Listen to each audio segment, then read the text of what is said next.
Merry Christmas from Demeech! I never thought I would make a video about either of the Paul brothers because the Mario brothers, well, they're my specialty. But considering the content of the art project he did, as well as the controversy surrounding it, I wanted to give my input on the situation because I've done many custom consoles and controllers since I was 16. What Logan Paul did is create a table using 15 Gameboy Colors and epoxy resin. People are upset about this because he potentially wasted 15 working Game Boy Colors. From what I can gather, most of the Game Boy Colors used aren't even original models. These are customized Game Boy Colors. It's unclear as to whether or not they were in working condition, but let's go under the assumption that they were. Logan Paul is the definition of an internet D-bag. He's done many things over the years that have been extremely distasteful just to gain views and notoriety.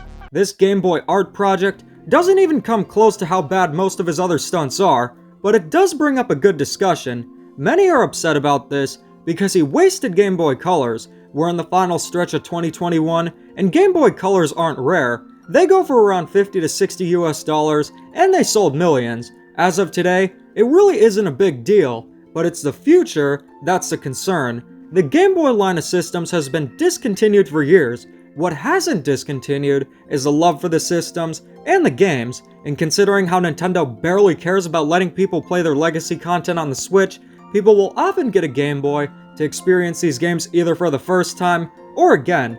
Now sure, you can always emulate. I have no issue with emulation whatsoever, but for me at least, I don't feel the same satisfaction playing a Game Boy game on a computer that I would playing it on an actual Game Boy. Many consider video games art, and preservation is important. There might be millions of Game Boys out there today, but in the future, the demand could outweigh the supply, causing insane prices.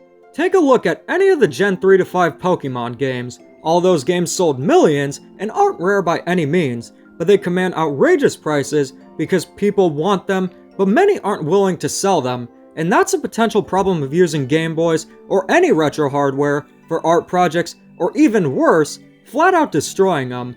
Working on many Game Boys, it's rare to find a Game Boy that's broken beyond repair. These things were built like tanks, one even surviving a Gulf War explosion. Let's say that these Game Boys didn't work or were defective. They still could have been salvaged for parts such as screens and buttons. What's my take on it though? I'm really not mad, but I do understand how people would be. I just find it more pointless than anything else. These Game Boy Colors are covered in resin, so they couldn't be played anyway. Using aftermarket shells and buttons and an aftermarket screen or a screen replica would have the exact same effect. Many say it's his money, he can do what he wants. And you're right, he could buy crack, that's not up to me, not my problem. But I also have my thoughts and can find it pointless what he did.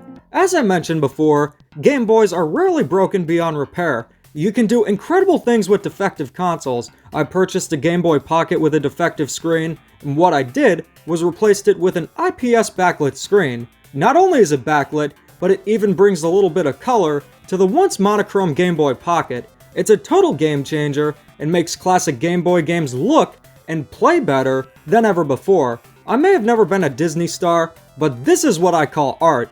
So what do you guys think? Let me know in the comments and keep calm and dada on.